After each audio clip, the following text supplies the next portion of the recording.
Many times I go around the world to speak, and people ask me questions about the challenges, my moments, some of my regrets.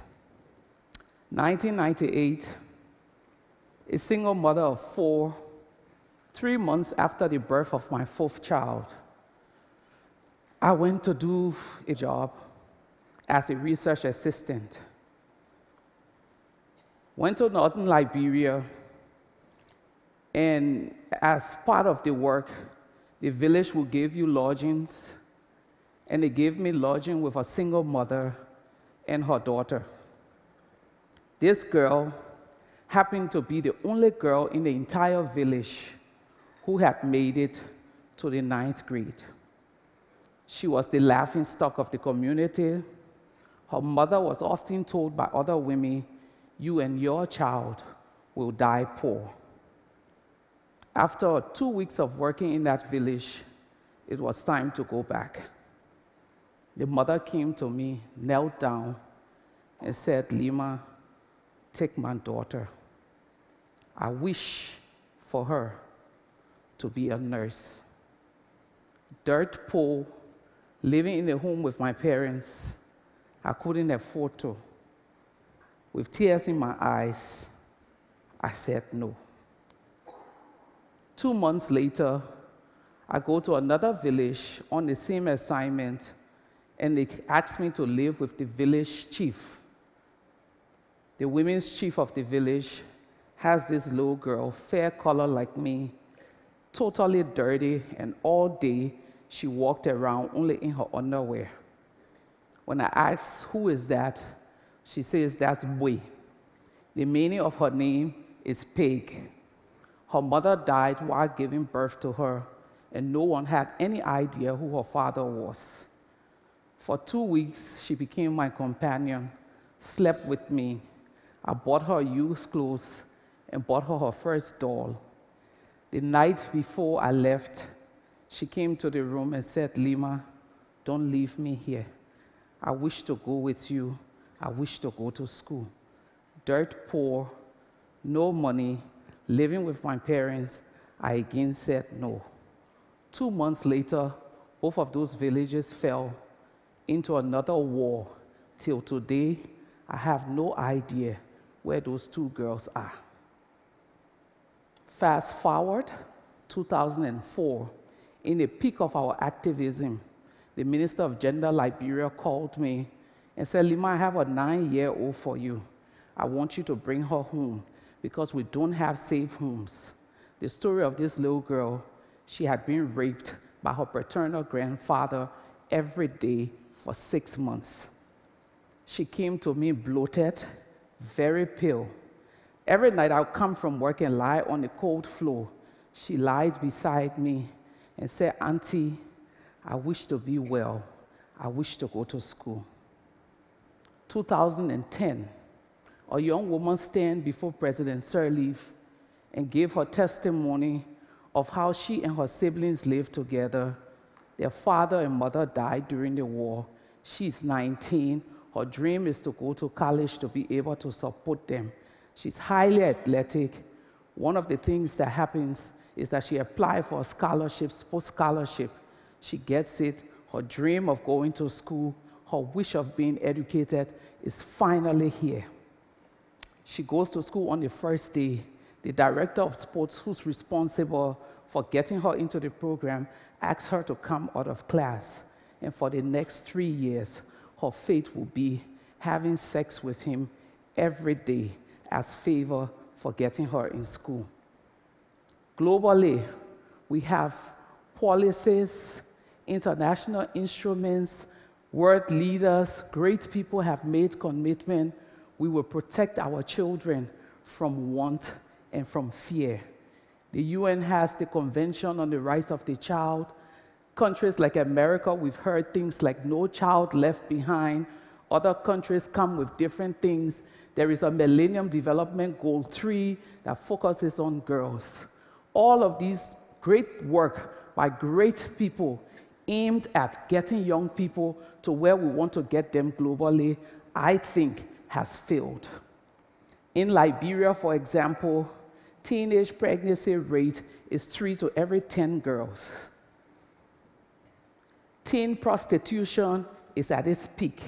In one community, we're told you wake up in the morning and see used condoms like used chewing gum paper. Girls as young as 12 being prostituted for less than $1 a night. It's disheartening, it's sad.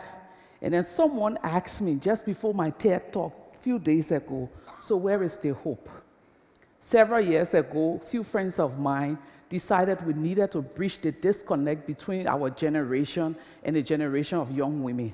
It's not enough to say you have 2 Nobel laureates from the Republic of Liberia when your girl states are totally out there and no hope, or seemingly no hope. We created a space called the Young Girls Transformative Project. We go into rural communities, and all we do, like has been done in this room, is create this space.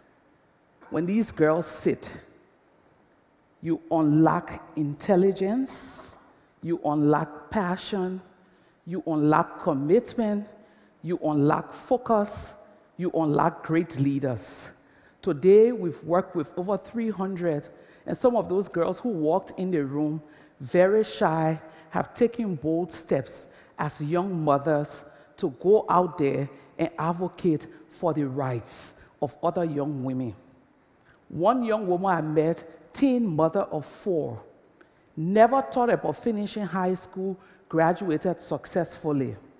Never thought about going to college, enroll in college. One day she said to me, my wish is to finish college and be able to support my children. She's at a place where she can't find money to go to school. She sells water, sells soft drink, and sells recharge card for cell phones. And you would think she would take that money and put it back into her education. Juanita is her name. She takes that money and finds single mothers in her community to send back to school. Says Lema, my wish is to be educated. And if I can't be educated, when I see some of my sisters being educated, my wish has been fulfilled. I wish for a better life. I wish for food for my children. I wish that sexual abuse and exploitations in schools will stop. This is the dream of the African girl. Several years ago, there was one African girl. This girl had a son who wished for a piece of donut because he was extremely hungry. Angry, frustrated, really upset about the state of her society and the state of her children, this young girl started a movement of ordinary women banding together to build peace. I will fulfill the wish. This is another African girl's wish. I failed to fulfill the wish of those 2 girls. I failed to do this. These were the things that were going through the head of this other young woman. I failed. So I will do this. Women came out, protested. A brutal dictator fearlessly spoke. Not only did the wish of a piece of donut come true, the wish of peace came true. This young woman wished also to go to school. She went to school. This young woman wished for other things to happen. It happened for her. Today, this young woman is me, a Nobel laureate. I'm now on a journey to fulfill the wish in my tiny capacity of little African girls, the wish of being educated. We set up a foundation. We're giving full 4-year scholarships to girls from villages that we see with potential. I don't have much to ask of you. I've also been to places in this US, and I know that girls in this country also have wish for a better life somewhere in the Bronx, wish for a better life somewhere in downtown LA, wish for a better life somewhere in Texas, wish for a better life somewhere in New York, wish for a better life somewhere in New Jersey. Will you journey with me to help that girl, be it an African girl or an American girl or a Japanese girl, fulfill her wish, fulfill her dream, achieve that dream?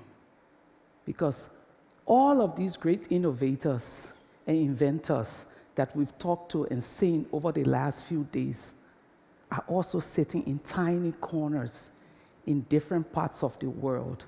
And all they're asking us to do is create that space to unlock the intelligence, unlock the passion, unlock all of the great things that they hold within themselves.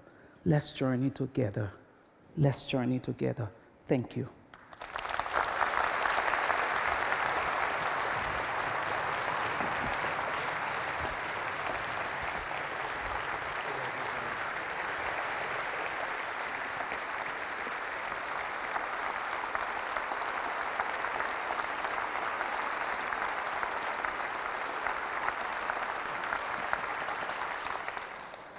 Thank you so much. Right now in Liberia, what do you see as the main issue that troubles you? I've been asked to lead the Liberian Reconciliation Initiative. As part of my work, I'm doing these tours in different villages and towns, 13, 15 hours on dirt roads. And there is no community that I've gone into that I haven't seen intelligent girls. But sadly, the vision of a great future or the dream of a great future is just a dream, because you have all of these